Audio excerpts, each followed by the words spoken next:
Hey y'all, welcome back to Harmon Homestead. I'm in the garden today. We had a terrible storm last night. Wind gusts over 50 miles an hour. Had some tomatoes that blew over in the cages, but we're gonna rock and roll. We stood everything back up. I'm gonna show you what's going on in the garden. So first things first, this is our cattle panel tomatoes. Here's the top of the panel here. Do you see this? I have tomatoes probably 2 foot taller than that now. These are 7 foot tall. Look at how thick this wall of tomatoes is. There's tomatoes everywhere in here. It's loaded. Guys, this has been so successful.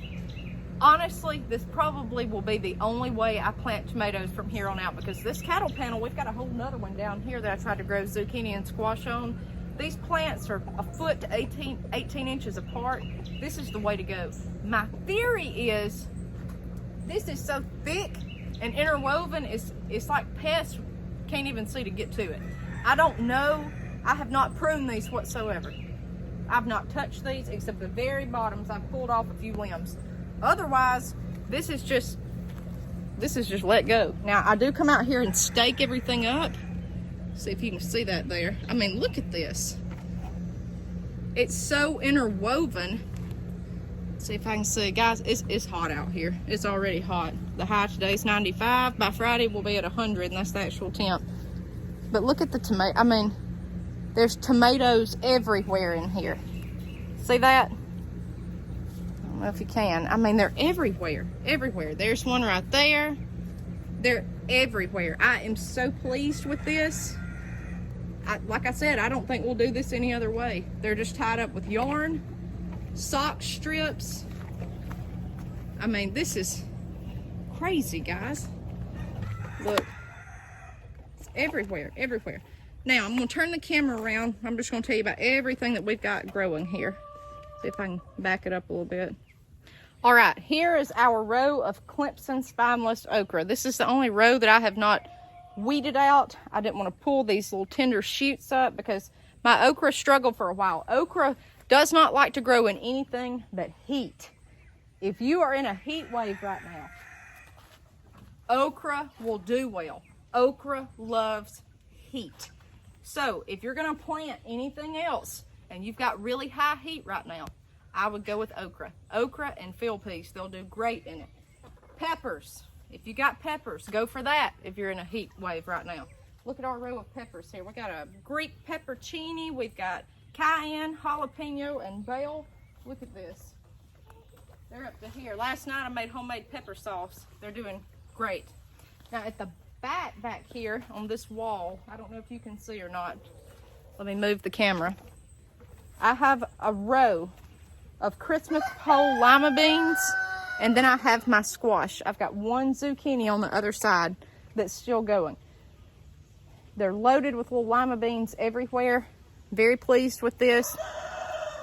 The zucchini and squash is wanting to take over the okra. I'm gonna have to prune it. And actually yesterday we pulled up what was left of the squash and zucchini. They puttered out. They always do that here. When the heat gets really bad, it's done. Let me show you this.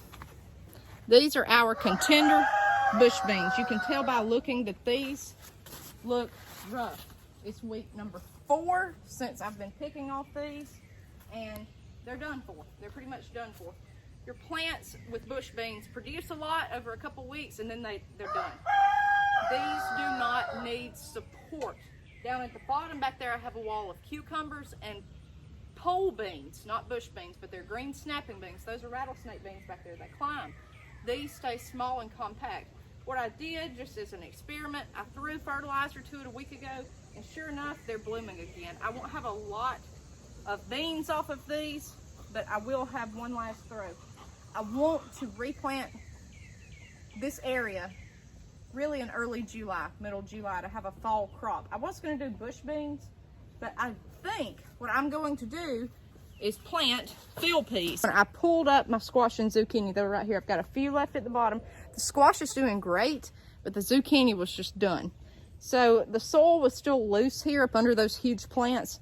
I just took my hoe, hoed it out, laid down some triple 13 fertilizer, covered it up, put down some field peas. So we're going to see if this row will germinate in this heat. 100 degrees. It's going to be very hard this week, but we'll see. We'll see. It's just an experiment. Because ultimately, when we pull these bush beans over here, I'm going to have my husband bring in the tiller. We're going to till this up and replant everything. I thought about doing more zucchini, but it's just not been a good year, and something's telling me to go on. And if a plant is sitting here not producing in this garden, and it's good weather, I pull it up. There's no point. I want all the food I can get. That's how you become a successful raised bed gardener. Flip everything around as fast as you can, but you have to amend your soil. You have to put fertilizer to it. Okay, tomatoes. Whew, let's get in the shade. Got red cherry tomatoes that are ripe this morning. This is our jelly bean tomato. And I want you to see these jelly beans over here. See that? They're just a little larger than a normal cherry tomato. And then I want you to see our pot and mix bed. I want you to see the difference in those exact same type breeds and what it will do with good soil. This right here is our very worst plant with the blight. It looks like a tree. I've taken everything off of it. Do you see the stem right here? The stem has all these spots on it. In fact, I'm gonna take this limb off for y'all to see. Do you see that? See the spots? That's blight. That's the fungal disease. You can see it on the back of the leaves. See that? I told you to put copper beside this, and I told you to spray it with copper. I have not sprayed mine since I did that video. That was weeks ago, until Friday. I pruned these again, and I put copper spray all over them. You want good airflow. The main thing is, guys, the reason I forgot tomatoes this huge. Now, it's actually infected some of the tomatoes. I've had to throw a few away. See? There it is on that leaf. I don't know if it'll... Will my camera zoom in? See that? What you need to do is fertilize these. The reason that I tell you to fertilize is it will outgrow the fungus. Do you see this branch here? This is the top of this plant. This plant has the fungus all over it, okay? But the top is green and healthy. That's what you want. There's blooms all over the top of this. It's still growing. It's overcoming that fungus. Now, as a last resort, what you could do if you've got blight all over your plants, it's summer and you got a long growing season. This right here is a sucker. Let's see if I can get that in the camera. There's your main stem right there. There's your branch. And most of our blight has been on the branch. You can see that one has it. The suckers have not. Prune this sucker. Put it in a little water for a couple of days out of the sunlight. And then in several days, come back out here and plant this sucker. And you may have a whole nother harvest. Now, the only problem with that is I don't know if the blight is actually in the cells of this plant all over. Even though it's not exhibiting symptoms, I don't know if it's still in here or if it's just by contact. So if you're not showing spots, you could try it. It's not a guarantee that this won't not have blight. But again, looking at this plant, as you can see with all the tomatoes, you can get a harvest off of a plant with blight. Last case scenario, worst case, your plant's eaten up before it gets to your tomatoes. Pick these green tomatoes and can them. I can mine in lemon juice, and we have fried green tomatoes all winter long. Or either eat them fresh. If you still need some kind of food harvest off of these plants, you can make tomato chutney. You can make salsa verde. You can do all sorts of things with green tomatoes. So it's not a total loss. This plant right here is a Roma. Let's see if you can see him. Okay, so I pruned him at the bottom. He is nothing but a stem. But look up here. Look at all the tomatoes. Now, he's determinate. Me pruning, it's not going to get any better, really. It's not, because he's a smaller, compact plant. He's the only plant I've got that's even in the cage. And he's topped the cage up here. But I've still got good green growth. And I have blooms everywhere in here. Fertilize, fertilize, fertilize. Guys, to be honest, I've been doing it about every 5 days with a liquid fertilizer out here. That's to your own discretion. It may burn your plants up. I don't know. So the main stems of this plant, look at this. Look at that. He has fell over onto the other plant. I don't even know where this plant is going. Look at the top way back here. Look at that. That's what fertilizer will do. Those leaves are all clear and good. The bottom is the trouble. So you want to outgrow the blight. There is our pole bean wall with cucumbers. I'll show you the outside. Here's our last few squash that are doing well. Then we have more pepper plants back here. We have been picking cayenne pepper just continuously. Okay, let's go through all these tomato plants. Guys, it's a jungle. I couldn't even walk through here last week. I could not walk. Okay, now I've got a row here of tomatoes. Again, they had blight. Done the best we can. I've pruned these. Turn around, fertilize them. That's all you can do. Now, I want to show you this bed I keep talking about. Look at my bush beans. They're still blooming. I'm still picking off these, and the other ones are done. You can tell the color difference with these beans. It's the bottom of this bed is rotting logs.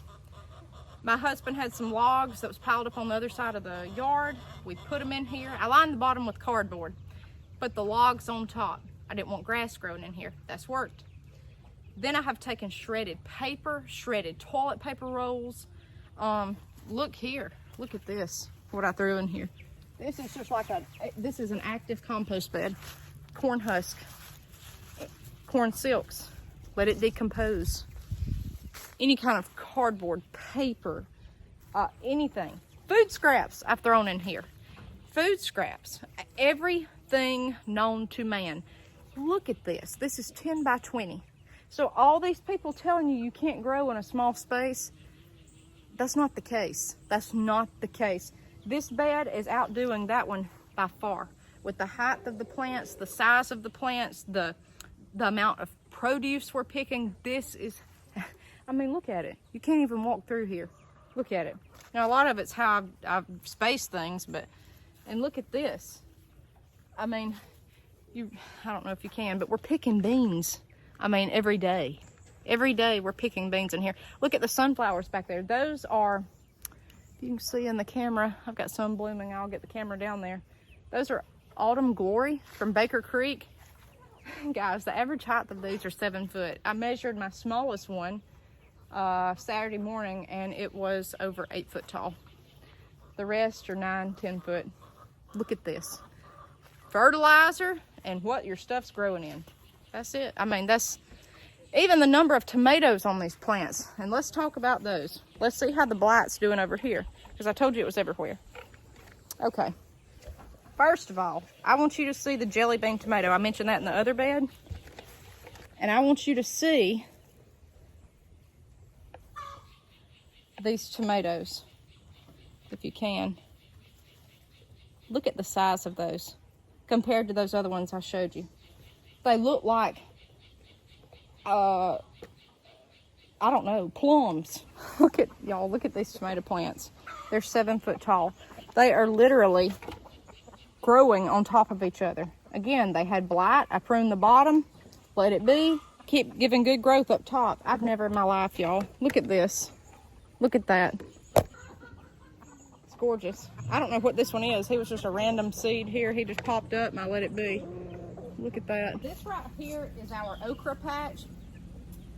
Clemson spineless. You can see it. Now, I have not weeded this bed because this bed's potting mix is just straight potting mix with rotten logs on the bottom. Like a modified hugel culture bed. The mix is so loose that when you pull the weeds, I tried that with my smaller okra plants, it wanted to actually pull up the okra with it. So I left it be. Again, I have fertilized this. Okra loves heat. If you want to plant something now and you've got time, okra and field peas, and I would try pole beans. That's what I would do. We're gonna get a lot of okra off that small little bed there.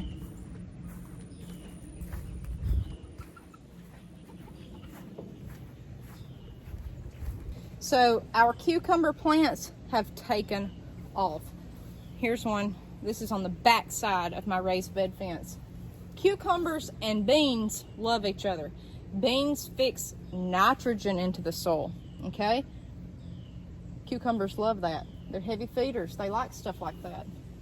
Pole beans everywhere, and I still got some Japanese beetles here. Let's see. That's what a Japanese beetle will do. Look at this. Pole beans everywhere.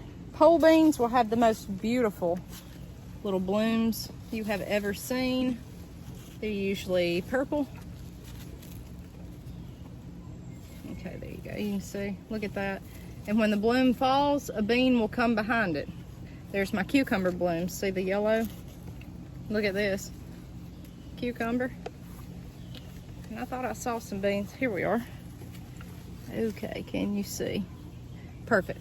So there's a bloom, and back here is where the blooms dropped.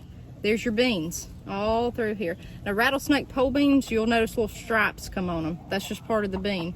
See the bloom falling off here, guys? And then there's your little bean everywhere. Look at that. Okay guys, I have not talked to you about chickens in a while. We've not been incubating.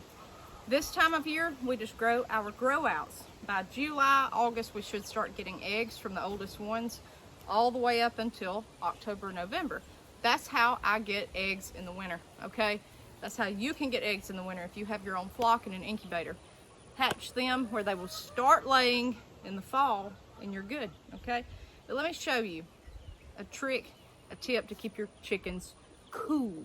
It is so hot out here, it's hard to even stand here and talk. And what I'm going to show you is how to keep your chickens cooled off, okay? Texas, especially, all these places that are watching me right now, I know you're going through heat. Now we're sharing it with y'all. It's bad, it's bad. It's supposed to be 100 degrees Friday afternoon. The actual temp, it's hot here in Alabama. Right now we're already at 90 and it's 10 o'clock. So what you want to do is notice when your chickens are hot. Well, of course you're gonna know the temp's hot outside, but especially these babies, these grow outs you've got, or older chickens don't fare so well in the heat. Now a chicken does the best it can. It'll get in the shade, that's what you want. But notice when they're hot. If a chicken's hot, it'll take its wings and walk around like this. They'll flap their arms out. You'll notice it. They've got their armpits trying to cool off, their wings, because this animal is covered in feathers and down. It's hot up under there. Now, if you're in scorching heat, this Friday, this is what I'll end up doing. A lot of people will say go put ice cubes in your chicken's water. That works. Give them something frozen. Freeze their scraps. If you've got a scrap bucket, put it in your freezer, then throw it out to the chickens. They'll peck at it, but it'll be ice cold. They're cooling off their body temp, okay? Here's another tip and trick. If you've got old plastic bottles, my husband come home the other day and stopped and got a Gatorade. We don't buy bottled water, but it may be useful this week. Take this, okay? Wash it, okay? Fill this up with water, put it in your freezer, and when you feed your chickens in the afternoon or change their waters or just any time in the afternoon, put this down in their water. And what I mean by that is, I was trying to see if I had one free. You start out with baby waters for chicks, and then you kind of get like a medium size or either a big water.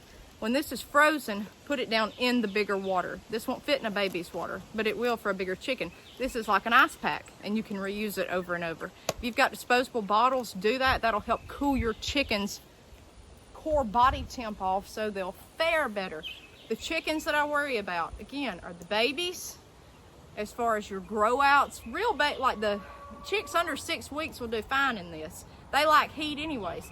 But if it's 98 degrees outside, I would not have a heat lamp on those chicks. I would not. If your chicks are outside in this, that's already what they need to be at. If they're a couple weeks old, I sure wouldn't have the heat lamp on them, any kind of heat source, because it's so hot. They're gonna be hassling. They're gonna be trying to cool off.